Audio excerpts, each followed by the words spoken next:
গাড়ি থামিয়ে কিছুক্ষণ রাজের দিকে চেয়ে থাকে অরিন। তার কথার ধরন কিছুই বুঝতে না পেরে একটা নিঃশ্বাস ছেড়ে সামনের দিকে চেয়ে বলে, কোথায় নামবে তুমি? রাজ স্বাভাবিকভাবেই বলে, একটু আগে যে কোম্পানির নামটা বললে সেখানে নিয়ে চলো। অরিন হেসে বলে, সেখানে গিয়ে তুমি কি করবে? তাছাড়া সাজিদের কাছে শুনেছি আজ তাদের অফিসের মালিক প্রথম তাদের সামনে আসবে। তিনি নাকি দেশের বাইরে থাকতো, হয়তো সব মিলিয়ে আজ উৎসব উৎসব একটা ভাব থাকবে সেখানে। তুমি অযথা সেখানে গিয়ে কি করবে? রাজ পুনরায় স্বাভাবিকভাবে বলে, এতক্ষণ একটা কারণ ছিল, এখন দুইটা কারণে সেখানে যাব। অরিন একটু ভ্রু উঁচু করে বলে, কি কারণ? রাজ বলে, প্রথমত তোমার হবু স্বামীকে দেখার প্রবল ইচ্ছা জেগেছে, যাকে তুমি এত গর্ব করছো। তারপর সেখানে কয়দিন আগে আমার ছোটখাটো একটা জব হয়েছে, কোনোভাবে চলার মতো। এখন চুপচাপ নিয়ে চলো সেখানে। রাজের কথায় অরিন মনে মনে কি ভেবে হেসে উঠেছে তা স্পষ্ট বুঝতে পারেনি রাজ, তাই পুনরায় সিটে হেলান দিয়ে চোখ বুজে রইল। কিছুক্ষণ পর সেখানে পৌঁছে গেটের থেকে অনেক দূরে গাড়ি থামায় অরিন। রাজ অবাক হয়ে বলে, এখানে থামালে কেন? এত দূর যেহেতু নিয়ে এসেছো, গেটের সামনে গিয়ে নামিয়ে দাও। অরিন তার দিকে ভ্রুকুচকে তাকিয়ে বলে, পাগল হয়েছে তুমি? গেটের সামনে দেখছো না কতগুলো মানুষ ভিড় করেছে, আর ভেতরটাও কত ঝাঁকজমক ভাবে সাজিয়েছে। হয়তো তারা নতুন বসকে বরণ করতে এমন আয়োজন করেছে। তো এত মানুষের মাঝে গিয়ে মার খাওয়ার ইচ্ছা আছে নাকি? রাজ মুচকে এসে বলে, মার খেতে হবে না, যা বলছি তাই করো। আজ রাজের এমন কথাবার্তার কিছুই বুঝতে পারছে না অরিন। পেছনে রাস্তা ব্লক করে কতগুলো গাড়ি দাঁড়িয়ে, সে সামনে গেলে তারাও সামনে আসে, দাঁড়িয়ে থাকলে তারাও দাঁড়িয়ে যায়। আবার সামনে এমন ভিড়, সব মিলিয়ে একটা প্যাচের মাঝে আটকে গেল সে। অবাক করার বিষয় হলো কেউই তাদের গাড়ি দেখেও কিছু বলছে না। উপায় না পেয়ে মনে কিছুটা ভয় নিয়ে সামনে এগিয়ে গেল অরিন। গেটের সামনে গিয়ে দাঁড়ালে রাজ বলে, নামো গাড়ি থেকে, আজ তুমিও আমার গেস্ট। অরিন আবারও অবাক হয়ে বলে, তোমার গেস্ট মানে? রাজ স্বাভাবিকভাবেই বলে, গাড়ি থেকে নামলে সবটা বুঝতে পারবে। এদিকে অরিনের মনে কিছুটা ভয় ঢুকে গেল, এখানে সাজিদ তাকে দেখলে আবার ভুল বুঝবে না তো। এর মাঝে রাজ গাড়ি থেকে নামলেই চারপাশ থেকে ফুল ছিটিয়ে পড়ে তার উপর। অরিন অবাক হয়ে চেয়ে আছে সেদিকে, হিসেব কিছুতেই মিলছে না তার। সবাই রাজের সাথে এমন করছে কেন? ভাবতে ভাবতে সেও বেরিয়ে এলো গাড়ি থেকে। গেটের সামনে সাজিদকেও দেখতে পায় সে। ইকবাল সানি রাজের কাছে এগিয়ে এলে রাজ তাকে বলে, এখানে সাজিদকে, যাকে অফিস থেকে সব সুযোগ সুবিধা দেওয়া হয়েছে। ইকবাল সানি বলে, স্যার শুধু সাজিদ না, কোম্পানির বড় বড় পর্যায়ে থাকা লোকগুলো এমন সুযোগ সুবিধা দেওয়া হয়েছে, অনেকে আছে এর মাঝে। রাজ কথাটা উড়িয়ে দিয়ে বলে, সবই আমার জানা আছে, তোমাকে এসব বিষয়ে জিজ্ঞেস করিনি আমি, সাজিদকে সেটাই জানতে চেয়েছি। ইকবাল সানি সাজিদের কাছে খবর পাঠালে রাজের সামনে এসে উপস্থিত হয় সাজিদ। রাজের পাশে অরিনকে দেখে কিছুটা অবাক হলেও এই মুহূর্তে কিছু বলছে না। সে সালাম দিয়ে মাথা নিচু করে দাঁড়ালো সেখানে। তার মনেও কিছুটা ভয় জেগে উঠল, নতুন স্যারে সে কেন তাকে খোঁজ করছে এটা ভেবে। রাজ অরিনের দিকে চেয়ে ইশারা করলে অরিন উপরে নিচে মাথা নাড়ায়, যার অর্থ এটাই তার হবু স্বামী। রাজ পকেটে হাত গুজে সাজিদের সামনে দাঁড়িয়ে বলে, তুমি সাজিদ তাই তো? সাজিদ স্বাভাবিকভাবেই বলে, জি স্যার। রাজ একটু মুচকি এসে বলে, অফিসে কেমন চলছে সবকিছু, সব ঠিকঠাক? সাজিদ বলে, জি স্যার। রাজ স্বাভাবিকভাবেই বলে, ভেরি গুড, ক্যারি অন। বেশি কথা না বলে সানগ্লাস পরে ভেতরের দিকে হাঁটা ধরল রাজ। গেট পেরিয়ে ভেতরে গেলে সারিবদ্ধভাবে দুই পাশে দাঁড়িয়ে ফুল ছিটাচ্ছে তার দিকে। এদিকে অরিনের এক মনে দাঁড়িয়ে থাকলে সাজিদ তার সামনে এসে বলে, এখানে কি করছো তুমি? স্যার তোমার সাথে একই গাড়িতে আসার মানে কি? অরিন এবার সাজিদের দিকে চেয়ে বলে, তার আগে বলো তুমি রাজকে এভাবে স্যার স্যার বলছো কেন? সে তো বলল সে এখানকার একজন সামান্য কর্মচারী। সাজিদ অবাক হয়ে বলে, মাথা খারাপ তোমার? কার সম্পর্কে কি বলছো? উনি কর্মচারী হতে যাবেন কেন? সম্পূর্ণ গ্রুপটাই তো তার নিজস্ব। নামের আগে আর যে, এটা হলো স্যারের নামের দুইটা লেটার। অরিন এবার হা করে তাকিয়েছে সাজিদের দিকে। সাজিদ পুনরায় বলে, তার আগে বলো তুমি স্যারকে কিভাবে চেনো? গতকাল অব্দি আমি নিজেও চিনতাম না তাকে, আগে কখনো তার চেহারাও দেখিনি, গতকালই প্রথম দেখেছি তাকে। সে নিজেকে সবসময় আড়াল করে রেখেছিল, তাহলে তুমি চিনলে কি করে?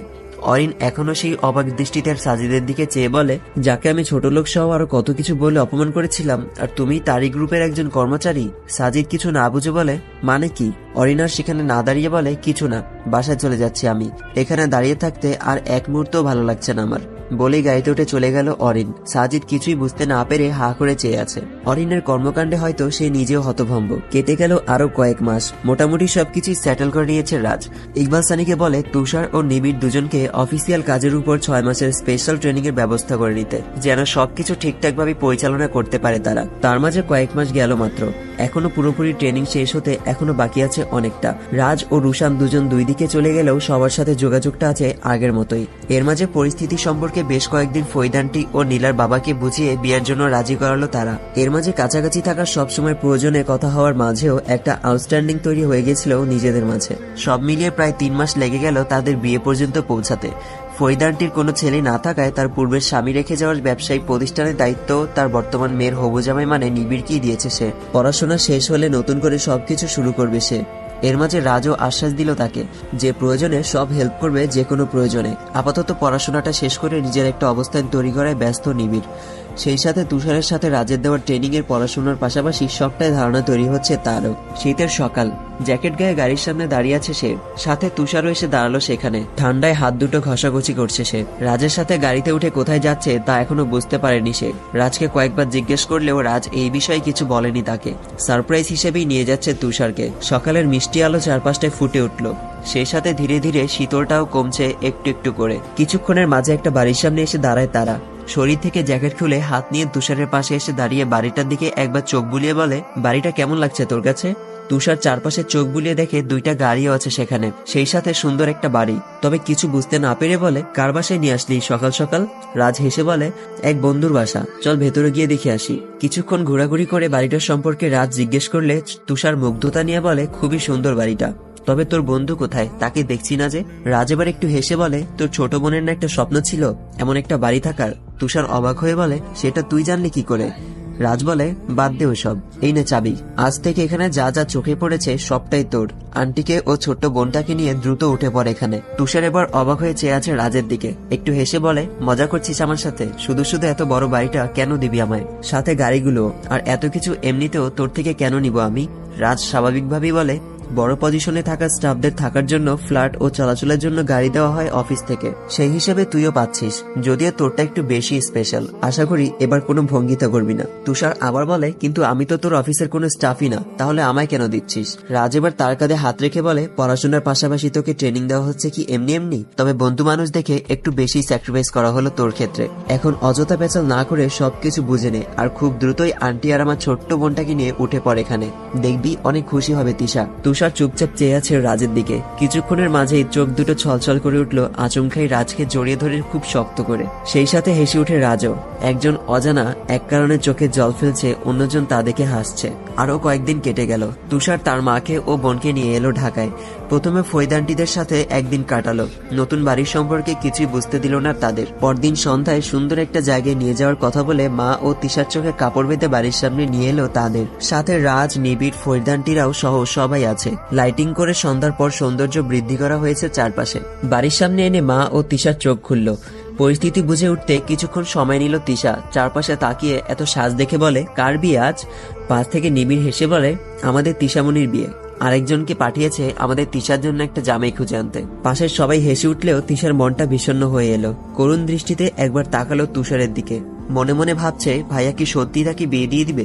যা লক্ষ্য করি ফরিদান্টি নিবিড়ের দিকে কড়া চোখে চেয়ে বলে, শুধু শুধু বাচ্চা মেয়েটাকে ভয় দেখাচ্ছিস কেন নিবিড়? ফরিদান্টির কথায় কিছুটা ভয় কেটে তিশাও এবার রাগী লুক নিয়ে তাকালো নিবিড়ের দিকে, যেন মস্ত বড় একটা অপরাধ করে ফেলেছে নিবিড়।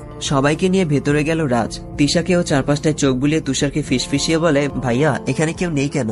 তুষারও বলে, কারণ এটা যে আজ থেকে আমাদের তিশামণির বাসা, তো অন্য কেউ কেন থাকবে? তিশা অবাক হয়ে বলে, আমার বাসা মানে? আজ থেকে এটা তিশামণির নতুন বাসা। সে তার মা ও ভাইয়াকে নিয়ে আজ থেকে এখানেই থাকবে। তিশা মুহূর্তেই চোখে মুখে হাস্যোজ্জ্বল ভাব নিয়ে বলে উঠে, সত্যি কি এটা আমাদের বাসা? এখানে আমরা থাকবো আজ থেকে? পাশ থেকে রাজ হেসে বলে, তুমি না তোমার ভাইয়ার সবসময় বলতে সুন্দর একটা বাসার কথা, তাই তোমার ভাইয়া তোমার ইচ্ছা পূরণ করেছে আজ। এবার একটা থ্যাংক ইউ দাও ভাইয়াকে। তিশা পুনরায় চারপাশে চোখ বুলিয়ে নিল। তার এখনো বিশ্বাস হচ্ছে না এটা তাদের নতুন বাড়ি। খুশিতে আত্মহারা হয়ে আচমকাই তুষারের কোমর জড়িয়ে ধরে বলে, থ্যাংক ইউ ভাইয়া, তুমি এই পৃথিবীর সব থেকে ভালো ভাইয়া। তুষার এবার হাঁটু গেড়ে বসে তিশার দিকে তাকালো। দেখে মুহূর্তেই তিশার চোখে জল জমে এসেছে। হয়তো আচমকাই এমন খুশি হওয়াতে এমন হয়েছে। আঙুল দিয়ে সেই জল মুছে দিতেই তিশা আবারও তুষারের গলা জড়িয়ে ধরে পাশ থেকে চুপচাপ দাঁড়িয়ে সবটা দেখে চলেছে রাজ। অদ্ভুত এক ভালো লাগা কাজ করছে তার মাঝে। কিছু ভালোবাসা দেখতেও মনের মাঝে খুব করে প্রশান্তি জেগে ওঠে। শীতের সকালে ব্যালকনিতে বসে এক মনে কুয়াশায় ঢাকা প্রকৃতির দিকে চেয়ে আছে রাজ। ঠান্ডায় শরীরটা বারবার কেঁপে উঠলে চাদরটা আরো ভালো করে পেঁচিয়ে নেয় সে। রুম থেকে বেরিয়ে ব্যালকনিতে পা রাখে আরোহী। বিয়ের আজ 2 মাস পার হলো তাদের। তবুও প্রতিটা সকালই যেন নতুন মনে হয় তার কাছে। মনে হয় এই যে আজই তো তার সাথে প্রথম দিন, আমাদের নতুন জীবনের সূচনা। আরোহী কিছুক্ষণ মুগ্ধ দৃষ্টিতে তাকাতে চেয়েও পারল না। ঠান্ডায় রাজকে এভাবে বসে থাকতে দেখে অনেকটা অধিকার নিয়ে বলে ওঠে, এভাবে ঠান্ডায় বসে আছেন কেন? ঠান্ডায় ধরে যাবে তো, ভেতরে এসে বসুন। আরোহীর কথায় রাজ চুপচাপ তার দিকে চেয়ে বলে, ভালো লাগছে খুব। আরোহী আবার বলে, ঠান্ডা ধরলে তখন সব ভালো লাগে বের হয়ে যাবে। রাজ পুনরায় বলে, এমন বউ থাকতে ঠান্ডায় ধরার চান্সই নেই। আরোহী কিছুটা ভ্রুকুচকে বলে, কিভাবে? আরোহীর এমন প্রতিক্রিয়া দেখে মৃদু হাসলো রাজ, মুখে হাসির ভাবটা রেখে বলে, 1 কাপ চা নিয়ে আসতে বলো, তারপর বলছি। আরোহী যাচ্ছি বলে পা বাড়ালে রাজ আবার পিছু ডেকে বলে, শোনো, তুমি বরং আজ নিজ হাতেই ভালো করে বানিয়ে নিয়ে আসো। আরোহী মুখে কিছুটা হাসির আভাস ফুটিয়ে চলে গেল সেখান থেকে। রাজ পুনরায় নিশ্চুপ হয়ে কুয়াশার ভরা প্রকৃতির দিকে তাকিয়ে রইল। কিছুক্ষণ পর 1 কাপ চা হাতে ব্যালকনিতে পা রাখে আরোহী। রাজের হাতে 1 কাপ চা দিয়ে বলে, এবার ভেতরে চলুন, এখানে প্রচুর ঠান্ডা। রাত চায়ের দিকে চুমুক দিয়ে বলে, বেশি ঠান্ডা লাগছে? আরোহী মাথা নাড়িয়ে বলে, কিছুটা। বিয়ে হলেও বাচ্চামো এখনো ছাড়েনি আরোহীকে। রাজ কাপটা একপাশে রেখে বলে, কাছে এসো, তোমার ঠান্ডা দূর করে দিই। বলেই গায়ে চাদরটা খুলে 2 হাত মেলে ধরল সে। বিষয়টা কিছুটা বুঝতে পেরে কিছুটা লজ্জার ছাপ ফুটে উঠে আরোহীর মাঝে। কিছুটা না চাইতেও প্রকাশ হয়ে গেলেও ভেতরটায় একরাশ লাজুকতা নিয়ে রাজের খুব কাছে গিয়ে দাঁড়ালো। পরিচিতি যতই পুরনো হোক, অনুভূতিগুলো যেন মাঝে মাঝে নতুনত্বের ছোঁয়া পায়। আরোহীকে এক হাতে কাছে টেনে নিজের কোলে বসিয়ে নিল রাজ। লাজুকতা পুরোপুরি ঘিরে ধরল রাজের বুকে। মিশে কিছুক্ষণ চোখ দুটো বুজে থাকে সে। এই শীতল সকালটায় একই চাদরের মাঝে লুকিয়ে আছে দুজন, সেই সাথে একে অপরের 1 কাপ চায়ের ভাগিদার। চায়ের কাপ একপাশে রেখে একই চাদরে লুকিয়ে কুয়াশায় আচ্ছন্ন প্রকৃতিতে উপভোগ করছে দুজন। আরোহীর ঘাড়ে আলতো করে ঠোঁট ছোঁয়ালে শরীর জুড়ে কিছুটা শিহরণ বয়ে যায় তার। তবুও চোখ বুজে চুপ করে আছে সে, অনুভব করতে ব্যস্ত এই সুন্দর সকালটাকে। রাজ কিছুটা স্বাভাবিক গলায় বলে ওঠে, আরোহী। আরোহীও তৎক্ষণাৎ বলে, হ্যাঁ বলো। রাজ ট্রাউজারের পকেট হয়ে একটা কাগজ বের করে তা আরোহীর দৃষ্টির আড়ালে রেখে বলে, আমাকে দেওয়ার তোমার সেই প্রথম গিফটের কথা মনে আছে? আরোহী মাথা ঘুরিয়ে রাজের দিকে দৃষ্টি রেখে ভ্রুকুচকে বলে, কোন গিফট? রাজ বলে, যেই গিফটের জন্য তোমাকে কাঁদতেও হয়েছিল, দেখো তো মনে করতে পারো কিনা। আরোহীর এবার কিছুটা গোমরা মুখে বলে, মনে পড়েছে, অনেক যত্ন করে আঁকা সেই ছবিটা সেদিন ছিঁড়ে ফেলে দিয়েছিলেন আপনি। রাজ কিছুটা আদুরে গলায় বলে, খুব যত্ন করে এঁকেছিলে তাই না? আরোহী মাথা নাড়িয়ে বলে, হ্যাঁ। রাজ কিছুটা মৃদু হেসে আরোহীর দিকে সেই ছবিটা বাড়িয়ে দিয়ে বলে, তাহলে তোমার যত্ন করে তৈরি করা উপহারটা আমি কিভাবে অযত্ন করে ছিঁড়তে পারি বলো? আমারও তো যত্ন করে রাখা উচিত তাই না? তাছাড়া ভালোবাসা কি অযত্ন করে রাখার জিনিস? আরোহী এক পলক ছবিটার দিকে তাকিয়ে পুনরায় মুগ্ধ নয়নে তাকায় রাজের মুখের পানে। একরাশ মুগ্ধতা ঘিরে আছে দুজনকে। সময়টা সুন্দর, তবে মানুষটা অদ্ভুত। এদিকে সকালে ঘুম থেকে উঠেই পড়তে বসলো রাইসা। ভার্সিটির ভর্তির জন্য প্রিপারেশন নিচ্ছে সে। সকাল 9টার পর আবার কোচিং এর উদ্দেশ্যে বের হতে হয় তাকে। সবে বাজে সকাল 7:30। ওদিকে কাজের মেয়েটা ও আরশি মিলে নাস্তায় তৈরি করায় ব্যস্ত। এই শীতের সকালটা তাদের সাথে মিলেমিশে কাজ করলেও সুন্দর কাটতো। নয়তো কম্বল মুড়িয়ে শান্তিতে একটু ঘুমাতে পারলে কোনোটাই হচ্ছে না তার। যেটা হচ্ছে তা হলো বই সামনে রেখে একরাশ বিরক্তি প্রকাশ। তার পাশেই খাটে কম্বল মুড়িয়ে শুয়ে নিশ্চিন্তে ফোন টিপছে রুশান। আর একটু পরপর আর চোখে রাইসার দিকে তাকাচ্ছে। ফাঁকি দেওয়ার সুযোগই নেই। এই মুহূর্তে রাইসার প্রচুর ইচ্ছা হচ্ছে কম্বলের নিচে গিয়ে নিশ্চিন্তে একটা ঘুম দিতে, তাও হচ্ছে না এই রুশানের জন্য। রাইসা কিছুটা সুযোগ খুঁজতে বলে, এই শুনছেন, আন্টি মনে হয় আমায় ডেকেছে, আমি একটু দেখে আসি কেন ডাকছে। রুশান তার দিকে চেয়ে বলে, কই, আমি তো কিছু শুনতে পাইনি। রাইসা তৎক্ষণাৎ বলে, এইমাত্র ডেকেছে, আপনি বোধহয় ফোনের দিকে মনোযোগ থাকায় শুনতে পাননি। রুশান এবার দরজার দিকে উকি দিয়ে মাকে ডেকে দিলে আরশি এসে হাজির হয় কিছুক্ষণের মাঝে। রুশান মায়ের দিকে চেয়ে বলে, রাইসাকে ডেকেছিলে? আরশি বলে, কই না তো। আর এভাবে ডাকছিলে কেন? রুশান আর কিছু না বলে একবার রাইসার দিকে তাকালো। ছোটখাটো একটা ঢোক গিলে বইয়ের পাতায় চোখ বুলাতে লাগলো রাইসা। রুশান পুনরায় মায়ের দিকে চেয়ে বলে, এটাই জানতে ডেকেছিলাম। মনে মনে রুশানের 14 গোষ্ঠী উদ্ধার করছে রাইসা। তার কয়েকজন বান্ধবীকে বিয়ে দেওয়ার পর তারা এখনো কত সুন্দর পড়াশোনা বাদ দিয়ে নিজের সংসার সামলাচ্ছে, যা দেখে মা বাবার এক কথাতেই বিয়েতে রাজি হয়েছিল সে, যে অন্তত পড়াশোনা থেকে মুক্তি পাবে। কিন্তু হলো তার উল্টোটা। নতুন বিয়ের পর কই ভেবেছিল শীতের সকালে রুশানের বুকে মাথা রেখে শান্তির ঘুম ঘুমাবে। রুশানের কি আবেগ অনুভূতি কিছু নেই? শীতের সকালে কই একটু রোম্যান্স করবে তা না, পড়ার প্যারা নিয়ে আসছে আরামের ঘুমটা হারাম করতে। এমনটা হবে জানলে বিয়ে করতাম না তাকে। নিজের মাঝে বিড়বিড় করতে করতে বইয়ের দিকে তাকায় রাইসা। রাইসার বিড়বিড়ে একটু কানে আসলেও কি বলছে তা পরিষ্কার শুনতে পাচ্ছে না রুশান। ভেতর ভেতর মুচকি হাসলেও তা প্রকাশ না করে চুপচাপ ফোন হাতে নিয়ে শুয়ে আছে রুশান। ফোন কলের শব্দে ঘুম ভাঙে তুষারের।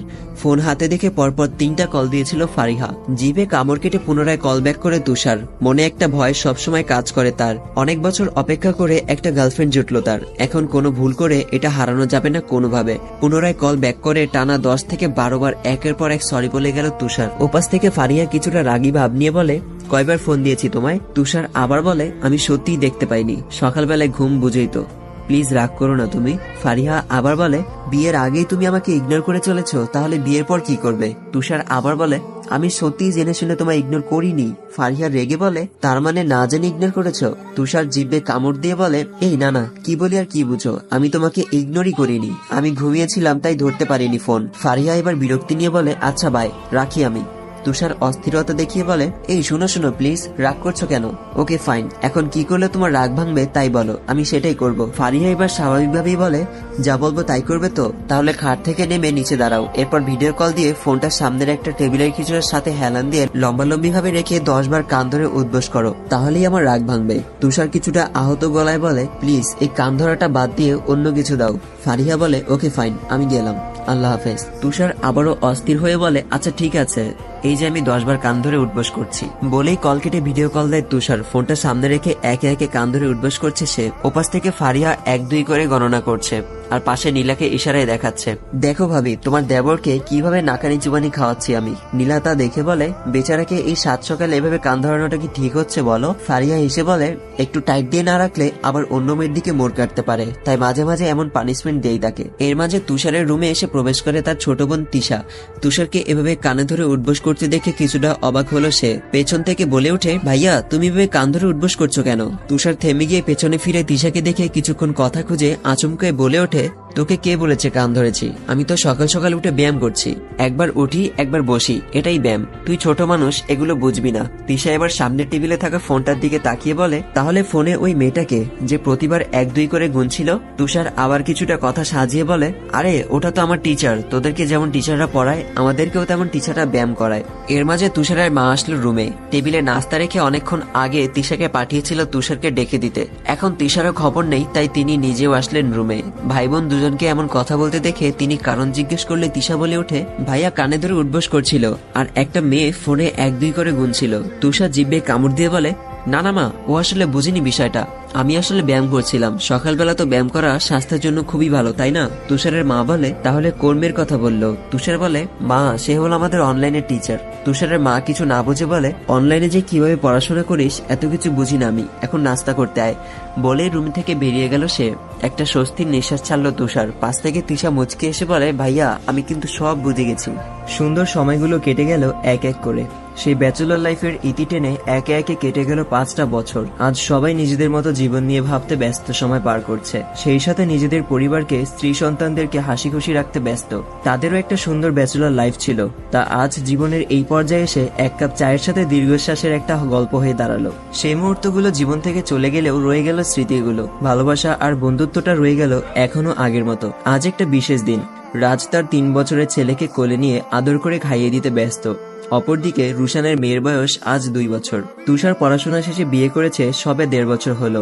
সন্তান নিয়ে তারা এখনো তেমন মাথা ঘামাচ্ছে না। রাজ তার ছেলেকে খাইয়ে দিয়ে রুশানকে ফোন দিয়ে বলে, বের হয়েছিস? রুশান ওপাশ থেকে বলে, নিবিড় তুষার তারা কতটুকু প্রস্তুতি নিল? রাজ বলে, তারাও বের হচ্ছে। বলেই ফোন কেটে দিল তারা। আজ যে খুব একটা বিশেষ দিন। নিবিড় বের হওয়ার আগে আলতো করে চুমু এঁকে দিল নীলার কপালে। হাঁটু কেড়ে বসে 5 মাসের অন্তঃসত্ত্বা নীলার পেটেও একটা চুমু এঁকে দিল। মাঝে মাঝে যাকে নিয়ে পাগলামিতে মেতে উঠে সে কখনো নিশ্চুপ হয়ে অনাগত সন্তানের সাথে কথা বলে সে। খুব জলদি বাবার কাছে চলে আসো সোনা, বাবা তোমায় খুব ভালোবাসে। সেই মুহূর্তে নীলাও হেসে বলে, বাবু একটা উত্তর দিয়েছে, সেটা শুনেছেন তো? নিবিড় বলে, কই না তো। নীলা বলেছে আমি শীঘ্রই তোমার কাছে আসছি, তুমি শুধু মাকে দেখে রেখো আর মায়ের কেয়ার করো। বলেই একসাথে হেসে ওঠে নিবিড়, নীলা দুজনই। সকাল 8টায় এক জায়গায় এসে একত্রিত হলো তারা 4 জন। আজ দিনটা হলো নীলার 5ম মৃত্যুবার্ষিকী। রক্তের সম্পর্ক ব্যতীত অন্য কোনো সম্পর্ক হারিয়ে যাওয়ার কয়েক মাসের মধ্যেই তাকে ভুলে যায় মানুষ। তবে বন্ধুত্বের সম্পর্ক তো কোনো রক্তের সম্পর্ক না। তবুও কেন তার কথা আজ 5 বছর পরেও একটু ভুলেনি কেউ। 4 জন একসাথে নীলার কবর জিয়ারত শেষে কিছু সময় চুপচাপ কাটিয়ে দিল সেখানে। প্রতি বছর আজকের এই দিনটায় এই জায়গায় এসে দাঁড়ালে প্রতিবারই মনটা বিষণ্ণ হয়ে ওঠে তাদের। অতীতের স্মৃতি যেন মাথাচাড়া দিয়ে ওঠে নতুন করে। তারা 4 জন বিষণ্ণ মনে চুপচাপ দাঁড়িয়ে আছে এক পাশে, অন্য পাশে চিরতরে ঘুমিয়ে আছে নীলয়। খুব নীরবতা এই জায়গায়, একাকী ঘুমিয়ে আছে সে। মাঝে মাঝে মনে হয় সে তাদেরকে উদ্দেশ্য করে বলছে, এই জায়গায় আসলে প্রতিবারই তোরা এমন বিষণ্ণ হয়ে থাকিস কেন বলতো? সবসময় তোরা আমার সামনে বিষণ্ণ থাকলে আমার কি ভালো লাগে বলতো? আমি না হয় দূরে চলে গেলাম, ভালোবাসাটা তোদের প্রতি আগের মতোই রয়ে গেছে। এভাবে বিষণ্ণতায় নয়, তোদের হাসি মুখে দেখতেই আমার খুব ভালো লাগে। দুনিয়াতে আপন বলতে শুধু তোরাই ছিলি। তোরা এমন বিষণ্ণ থাকলে আমি কি করে ভালো থাকি। এমনটা মনে হলেও কবরটা নিশ্চুপ। হাজার চেষ্টা করেও প্রিয় বন্ধুটার মুখ দিয়ে আর একটু শব্দও বের হবে না। যা হবে তা শুধু কল্পনার জগতে। তার অস্তিত্বটাও এতদিনে বিলীন হয়ে গেছে। শুধু রয়ে গেছে স্মৃতি আর ভালোবাসা। নীরবতা ভেঙে রাজ বলে উঠে, আমরা এখানে কয়জন আছি? 5 থেকে তুষার বলে 4 জন। রাজ একটা নিঃশ্বাস ছেড়ে বলে, নিলয় তো এই মুহূর্তে আমাদের খুব কাছেই ঘুমিয়ে আছে। তো আমাদের সেই পুরনো ছদ্মবেশী বন্ধুমহল আজ পরিপূর্ণ নয় কি? আসসালামু আলাইকুম। গল্পটা আমার জন্য একটা লং জার্নি ছিল। এই ভ্রমণে প্রায় দীর্ঘ একটা সময় আমি এবং আপনারা এই গল্পের ভালোবাসায় ডুবেছিলাম। এত দূরে এসেও এই গল্পের সমাপ্তিটা ঘটবে এটা শুনতেও খুব কষ্ট হচ্ছে আজ। তবুও সবকিছুরই একটা সমাপ্তি থাকে। গল্পটা প্রায় আমাদের সকলেরই খুবই পছন্দের ছিল। এই গল্পটার সাথে আমরা এত গভীরভাবে মিশে যাব সেটা হয়তো আমার কল্পনার বাইরে ছিল। আর আরেকটা বিষয় হচ্ছে, যারা টিকটক ইউজ করেন তাদের জন্য এই গল্পটা আপনাদের কাছে কেমন লেগেছে এটা নিয়ে একটা স্ট্যাটাস ভিডিও তৈরি করতে পারেন এবং সেই ভিডিওটা টিকটকে আমাকে মেনশন করে আপলোড করুন। আমি অবশ্যই প্রত্যেকের ভিডিও থেকে লাইক, কমেন্ট এন্ড রিপোস্ট করে আসব। তো যাদের জন্য এটা পসিবল তারা অবশ্যই করবেন। যাই হোক, তাদের 4 বন্ধু নিয়ে আলাদা আরো একটা গল্প আসবে, যেখানে আপনাদের প্রিয় মুখ পাতলা নিলয়কেও রাখা হবে। তাহলে বুঝতেই পারছেন বিয়ের পার্টগুলো একটু বেশি স্পেশাল হবে।